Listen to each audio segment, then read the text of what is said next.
James Brown, for instance. James Brown was finished. James Brown was old. Rap and sampling made James Brown new again.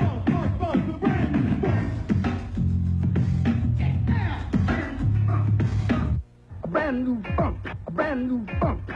Sounds are one thing, but riffs really involve creativity, you know, and it's tone low key, right? Yeah. Well, I like what he's done with it, you know. I mean, unfortunately, a lot of people probably don't know that that was, well, maybe now, but they don't know that that was, you know, Jamie's Crying off the first Van Halen record. And I don't, you know, I don't really know how Eddie feels about it. What's it all wait?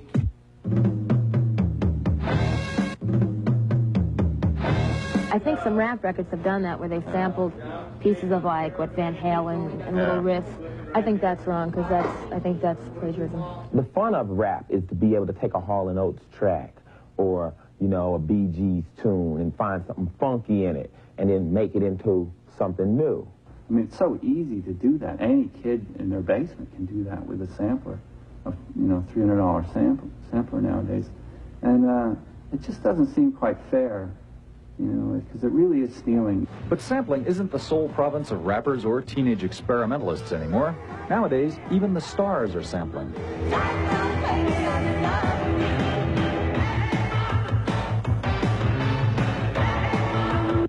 Hey, mama! Hey, mama!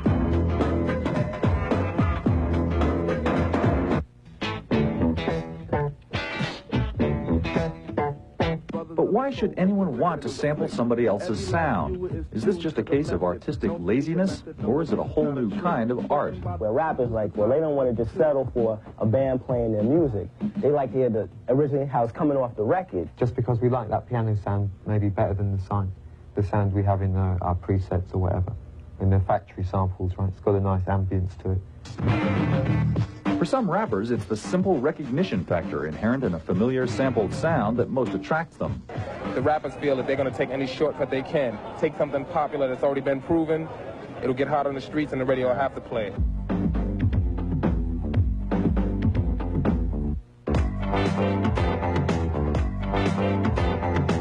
Because you go to a lot of trouble to make records, and it'd be like taking bits of somebody's painting and putting them into yours or something, you know, or a book, like, well, just lift a chapter out of, you know, Moby Dick and put it in here, and that's all right.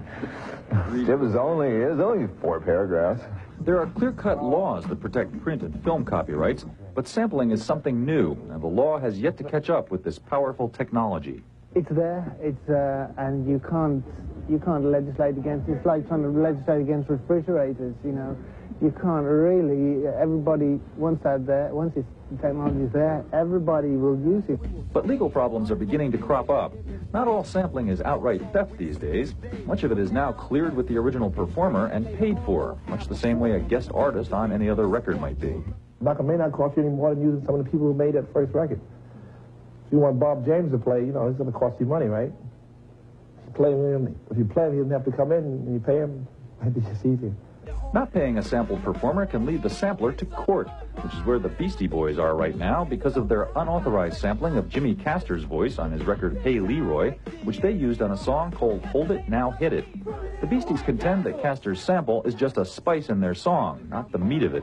But Castor doesn't care. To him, it's just stealing. Yo, Leroy! Hey, Leroy! What? Your mama! It's like up in the air. It isn't really officially decided how much is stealing and how much is making it into something new. It's being litigated right now. Until a judge says that you can or can't do a specific thing, then everybody's just really guessing. One of the major reasons why rap music is so successful is because of the background, not the rap. And therefore, I think the guys who created that background and who created that acceptance, they should be paid. There's little arguing anymore with the contention that performers who get sampled should also get paid. If you got a record playing all day and then somebody wants some of that money and it's their record, how mad can you really get? You know what I mean?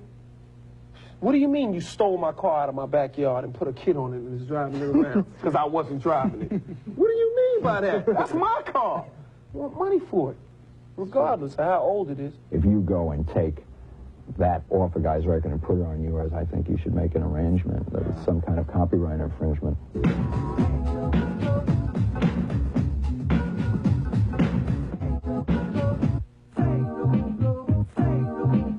On De La Soul Say No Go, we had Daryl Hall's voice on there singing Say No Go, and we heard it and we said, this needs to be cleared. But another De La Soul track, Transmitting Live from Mars, wasn't checked out quite so carefully, and that's led to legal problems, specifically a $1.5 million lawsuit filed by the Turtles. We didn't clear the Turtles soundbite because, first of all, the use was so minimal that no one would ever think that it was an infringement. They digitally manipulated it so that our sound source is actually different from the sound source of the Turtles record. So there was no reason for us to think that this would constitute any kind of infringement or that anyone would even complain about it. They've made such insignificant changes to the sound recording that it is still infringement as far as we're concerned, and they have violated our exclusive rights in the sound recording. Quelle heure est-il?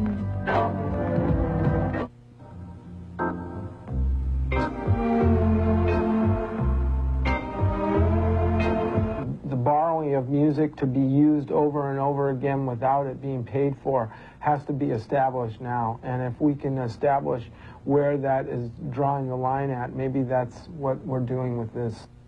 Yeah, it's an interesting area, isn't it? I think that obviously if you're borrowing someone else's music or sounds, then you should A, do so with their permission, and B, they should be recompensed for having created something that you're now selling. That seems pretty logical, but then so do a lot of things, I guess. Interesting subject. On to the new video from T.